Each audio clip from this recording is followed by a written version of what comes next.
만약 여러분이 두통이 심해 병원에 갔다고 생각해 보겠습니다.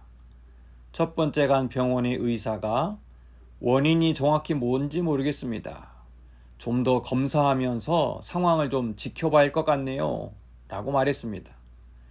이번에는 또 다른 병원에 가서 검사했더니 원인이 뭔지 알겠습니다. 이 약을 한번 써보십시오. 여러분 생각에 두 의사 중에 어떤 사람의 말이 더 신뢰가 갑니까? 대부분 사람들은 당연히 두 번째 의사를 뽑겠지요. 왜 그럴까요? 첫 번째 신중한 의사보다 명쾌하고 확실하게 그리고 긍정적으로 얘기해 주기 때문입니다. 하지만 정말 두 번째 의사가 실력이 있는 걸까요? 우리는 모름지기 어떤 분야의 전문가에게 명쾌하고 확실하고 낙관적인 말을 듣고 싶어 합니다. 두통의 원인을 몰라서 찾아왔는데 의사가 나도 아직 모르겠다 라고 하면 도대체 전문가가 왜 필요한가 라는 생각이 들기 때문이죠. 하지만 여기에 함정이 있습니다. 소위 말하는 많은 전문가들이 대중의 이런 성향을 알고 자신도 확실하지 못하지만 거짓말을 하거나 과장해서 말한다는 것이지요. 오늘 본문에서 바울은 드디어 로마로 가는 배를 탑니다. 황제 앞에서 재판받기 위해서입니다. 바울이 몸을 실은 알렉산드리아 배는 많은 곡식을 싣고 276명의 인원도 태울 수 있는 꽤 큰 선박이었습니다. 당시 배는 엔진이 없기에 오로지 풍세와 풍향에 의해서만 움직일 수 있었습니다.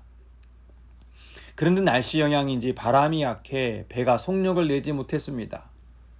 겨우 미항이라는 곳에 머물다 항해 계획이 차일피 늦어지게 됩니다.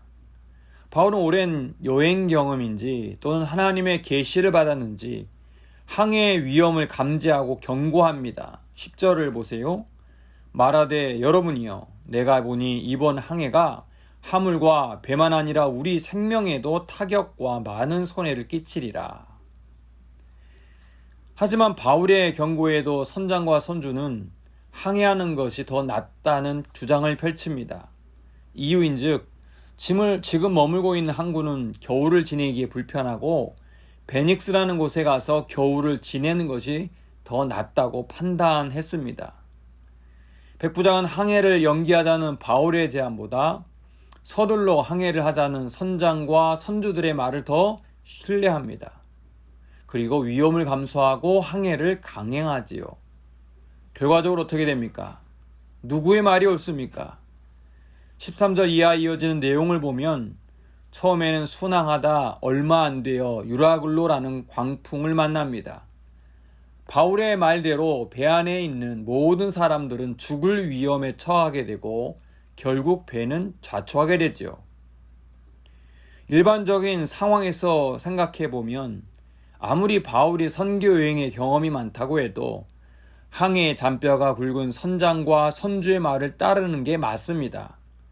항해에 대한 전문 지식이 없는 백부장 입장에서 배 전문가와 배 주인의 의견을 따르는 것은 지극히 자연스러운 일입니다. 하지만 우리 신앙인은 잊어서 안 되는 게 있죠. 때로 성령께서 주시는 지혜와 분별력은 세상 지식과 경험을 뛰어넘는다는 사실입니다. 전문가들의 의견을 뛰어넘는 하나님의 지혜, 하나님의 방법에 온전히 순종할 때가 있다는 것이지요. 이런 비슷한 예가 누가복음 5장에 나옵니다. 흔히 베드로의 소명장이라고 불리지요.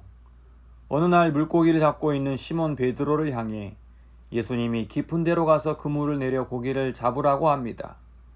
시몬의 직업은 어부였습니다.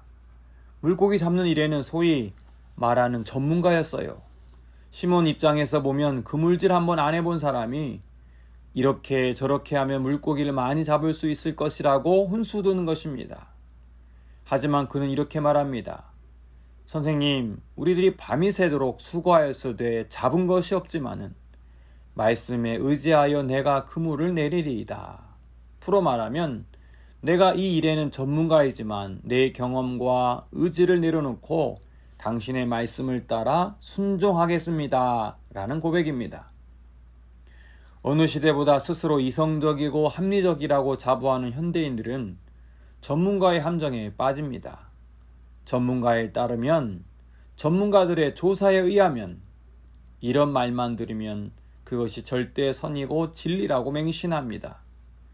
성경은 옛날 사람들의 구닥다리 말씀이고 오직 현대과학자, 의사, 변호사, 교육과 박사들의 말에 귀를 기울입니다. 그분들의 말이 다 틀렸고 오직 성경만 믿고 설교만 들어야 한다는 말씀이 결코 아닙니다.